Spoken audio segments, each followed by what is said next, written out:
I want to start off with a story and just to see how it makes you feel. Have you ever had people walk across your front lawn and it gets you a bit cranky? Who's owned a corner block in their life and people cut the corner and think, that's my land, get off it! That happens. To me anyway. Maybe not to you. But I just want you to think about this. We get upset when somebody dares cuts across our front lawn. And we go and rouse them or we just mumble under our breath, but we get a bit upset with it. So imagine that you have your home and people come along and walk across and you think, oh, well, that's not very good, but let them go. Then a few months later, they start setting up a house on your front lawn. How would you feel? Would you be a bit annoyed? I hope you would just be a tad annoyed. The bank might be annoyed if you're not anyway. But then imagine a few years later, they actually tell you to leave your house because they want it all. And so you had this house where you've invited people to walk across your front lawn, you've lived with it, they've moved in, they've built their own house, and you thought that was a bit rude. But then they've kicked you out of your house. How would you feel? How would you honestly feel? You'd be devastated, you'd be angry, you'd be upset, you'd be all of those things. That's what it's like for Indigenous Tasmanians. We had this land. We hunted kangaroos on it.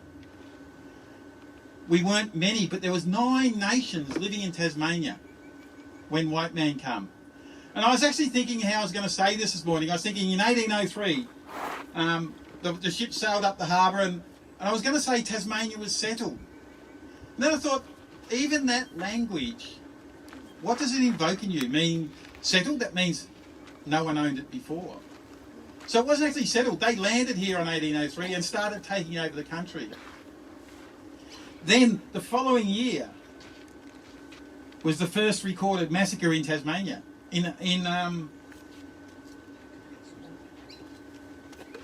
the 3rd of May 1804, just across the river, over at Risdon Vale, 2 tribes, 2 nations were herding kangaroos down. Can you imagine herding kangaroos? I can't. But anyway, they were herding kangaroos down into the valley to kill them for their meat. And there was a cottage over there, and the farmer felt threatened. They were just hunting, they were gathering, they were doing their thing. And the farmer felt threatened. And so the military at the time deployed a cannon over to there. And at 2 o'clock on that day, it fired. And it could be heard in Hobart town. It was that loud. The official report said there was 1 dead and 1 injured. The unofficial accounts from everybody afterwards says there was up to 50 people killed. And the official report said that the Aborigines started it. The eyewitness report says completely different. They were fired upon for no reason and 350 people were killed. And that was the first massacre in Tasmania. When we talk of massacres, most think of Port Arthur. But that was the first massacre. In 1804, not even a year since they landed, and this has been happening. And so you just wonder, when you actually think about that, you just go, I understand. How many massacres have there been in Tasmania? There's something like 27 before 1900, and they were all Aboriginal people. And massacres, more than 6 people killed at once. 24 massacres in Tasmania. Who knew that at school? Who ever learnt that at school? And this is the history that we need to understand so we can move forward. This is the history that needs to be told so we can move forward. Who ever heard of Black Wars? Even saying it, you feel a bit, ooh, that's a bit icky. Black Wars. When you were at school, what was the first war that Tasmanians fought in according to your school history? It was the Boer War, wasn't it? Or the Maori Wars, either one of the two, you can pick. We actually have the Black Wars in Tasmania. And last year was the first year that the RSL actually celebrated, that's the wrong word, commemorated the Black Wars. But they did not only commemorate the white lives lost, they also commemorated the loss of Indigenous people. So this is the step towards healing that we need to take as a state. And it's just such an awesome thing to do. And so, you know, there are positives in everything if we look at them. But we have to acknowledge the past to move forward. And I think this is what today's about, is acknowledging the past and moving forward. It's not to make you feel guilty. It's about understanding. It's not to make you go, woe is me, I can't do anything about it. It's about, what can I do to improve it? Using language is one of the ways we can do it.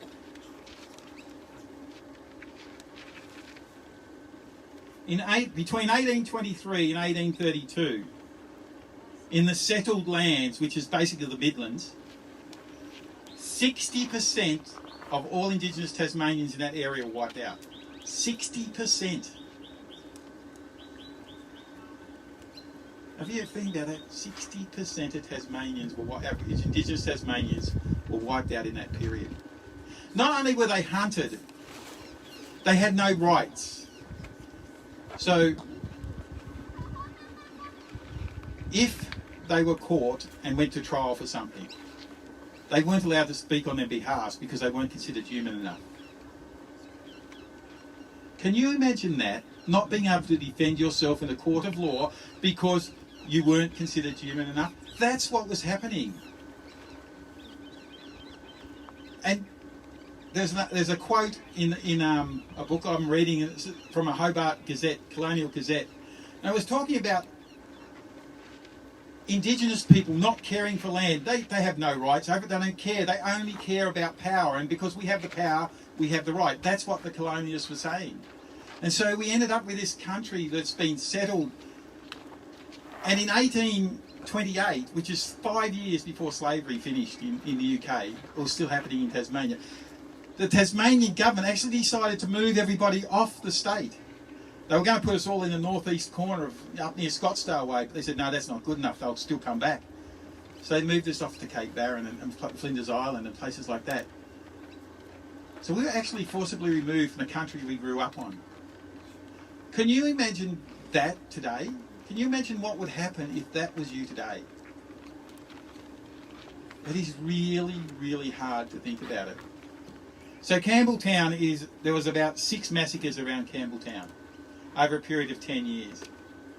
And it was all to do with hunting grounds. Indigenous people, there was 9 nations. Campbelltown used to be, everyone went up there to go hunting in summer. To get their food, to get the people come down from Great Lakes. People used to walk up from Triabunna, up past my place, through St Peter's Pass, up to Campbelltown to go hunting. And you just think there, some mornings I sit outside my place and I can just see the people walking up the valley, and it just makes your heart.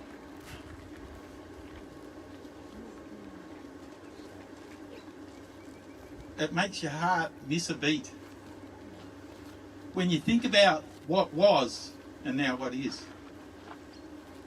And we're all as guilty as each other, but that's the Bible reading was not there to encourage you not to feel guilty. It's to encourage you to grow and to learn and to trust God. Who's ever been to church and actually read the notices before church starts? Have we all seen the Acknowledgement of Country up there? Has anyone actually read that? I'd like you to read what it says. And I think this sums up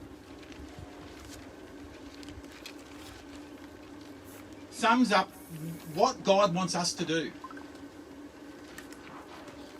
The Acknowledgement of Country goes, we are here because of God's grace. It's through that grace that we acknowledge the First Nation peoples on whose land we meet. We acknowledge their care for country, land, oceans and water. We acknowledge elders past, present and future. We acknowledge past injustices. And we acknowledge that the need through Jesus and with Jesus to work towards conciliation. Those words are really powerful because if you think about the Bible verse that was read, it's talking about don't let it wear you down. Give it to God. Trust God. Let the Spirit go through you and He will guide you. And did you notice also it says towards conciliation? It's another word, and it's different to the words we've used before, which is reconciliation. How can we reconcile what's happened when we haven't even conciled it in the first place? But it's not all doom and gloom, as I said. we've got to a point in time where the Premier, and I bless him for doing this, he's actually sent out 2 people to do a fact-finding mission, and he has a report that was tabled in Parliament and will be released later this year about treaties for Tasmanian Aborigines. And that's just such an amazing step forward. Can you imagine what it'd be like to acknowledge the past, to be taught about the past, not live in it, but acknowledge it and be taught about it so we can move on? Have you ever held a grudge for somebody and they don't know about it? That's probably a bad example. Don't use that one. Because you know about this grudge, so... yeah, I'll just forget about that. But we think about what I'm trying to say is there's so much positive stuff moving forward we can do as a church. And I'd like to actually think about the Nepalese at this point in time. And it's not to have a go at the Nepalese at all. It's more to have a go at us as white Australians, or you guys as white Australians. I include myself in that one, that's all right. You think about what we've done as a church to incorporate the Nepalese into our church.